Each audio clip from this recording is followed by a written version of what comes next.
Bonjour, je m'appelle Jérôme Grandédier, je suis le président fondateur de Télécom Luxembourg Private Operator, qu'on appelle plus communément TLPO. Donc TLPO a été créé il y a 17 ans au Luxembourg. Nous avons deux principales activités, la connectivité nationale et internationale. On offre également des data centers. Donc les services en data center sont de différents types. On opère 4 data centers, 2 data centers de tier 4, donc le plus haut niveau de sécurité, un data center tier 3 et un data center tier 2.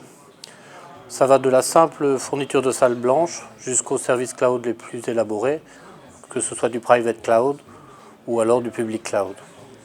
Il est important de savoir qu'à Luxembourg, la data privacy est vraiment un élément clé, c'est-à-dire que le pays est celui qui offre la plus belle garantie en termes des données en Europe.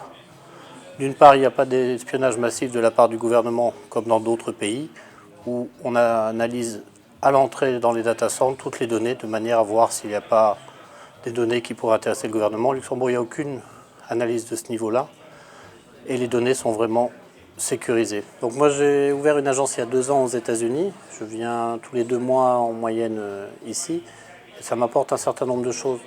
On sent toujours un décalage entre l'Europe et les États-Unis en termes de vitesse de mise en place des nouveaux business models, au niveau de la créativité, de l'écosystème complet quand on trouve à la Silicon Valley. Ça permet donc de revenir à chaque fois en Europe avec énormément de nouvelles idées, de voir quelles sont les tendances, vers quoi le marché peut bouger. Et ça permet d'appliquer en Europe les choses qu'on a vues ici. C'est vraiment un plaisir. Chaque fois qu'on vient ici, il y a une énergie qui est vraiment très agréable, qu'on ressent vraiment. On a le sentiment que tout est possible de faire. Alors je ne sais pas combien de temps je vais faire ces allers-retours. Pour l'instant, ça me nourrit comme ça. Peut-être qu'un jour, j'aurai envie de passer le cap et de venir m'installer définitivement ici. Donc on n'est pas venu faire la compétition à Verizon et à AT&T aux États-Unis. Nous, on est dans une démarche donc, où on souhaite accompagner les sociétés américaines qui veulent venir en Europe pour leur fournir la meilleure infrastructure et le meilleur environnement, aussi bien fiscal qu'au niveau de la vie de tous les jours.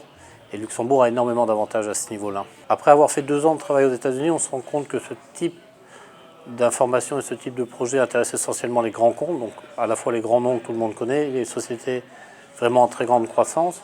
Et on se focalise plus sur ces grandes sociétés avec qui on a des discussions qui prennent un certain nombre de temps, parce que pour bouger des data centers, pour bouger de la connectivité, ce n'est pas des choses qui se font en 3 semaines, ni en 6 mois, ça prend plutôt 1 an, 2 ans. Depuis quelques mois, on entend partout parler de business disruptif, et là on se rend compte que Luxembourg a également un avantage très important, dans le sens où c'est compliqué, encore une fois, pour les sociétés américaines, d'attaquer l'Europe avec 28 pays, des langues, la monnaie et des lois différentes. Donc on propose, avec cette chance qu'on a d'être très proche du gouvernement, d'avoir un gouvernement très agile qui cherche à faire venir les sociétés, à faciliter les lois pour qu'elles viennent s'implanter dans ces domaines-là, d'essayer de faire un pilote au Luxembourg en disant « Venez à Luxembourg avec vos projets qui sont disruptifs comme dans les fintech, les bitcoins, où on était le premier pays à reconnaître ça comme une monnaie, alors qu'aux États-Unis ça a été reconnu comme un bien, et de dire on va vous faire une législation qui va vous permettre à votre business d'exister. » Et là, on a un angle d'attaque qui intéresse beaucoup plus de sociétés. Je suis rentré en contact avec AEC via un collègue qui avait rencontré Sébastien Toré, le président, sur un salon. On a ensuite fait un conf call à Luxembourg, enfin depuis Luxembourg jusqu'à San Diego, pour retrouver la personne qui allait nous représenter aux États-Unis. Donc ça a commencé par un simple contrat de partenariat qui avait pour but d'être représenté aux États-Unis, d'avoir quelqu'un qui puisse nous présenter aux clients qu'on voulait rencontrer, qui puisse nous expliquer un peu le marché américain, quels étaient les enjeux, ce qui était possible, ce qui n'était pas possible, combien de temps ça allait prendre. Et de ce côté-là, ça nous a permis de rencontrer vraiment en 2 ans toutes les grandes sociétés qu'on souhaitait rencontrer, plus toute une série d'autres qu'on ne connaissait pas. Il y a toute une série de projets qui rentrent dans le cadre de AEC, qui est vraiment un réseau aujourd'hui qui est complémentaire mais qui en même temps est devenu le mien, de personnes qui partout en Europe et aux États-Unis ont la même fibre pour pouvoir faire des connexions, pour pouvoir faire du business et puis pour pouvoir faire avancer les relations entre l'Europe et les États-Unis. Donc c'est presque comme une mission de faire ce pont entre ces 2 continents et c'est vraiment quelque chose d'intéressant.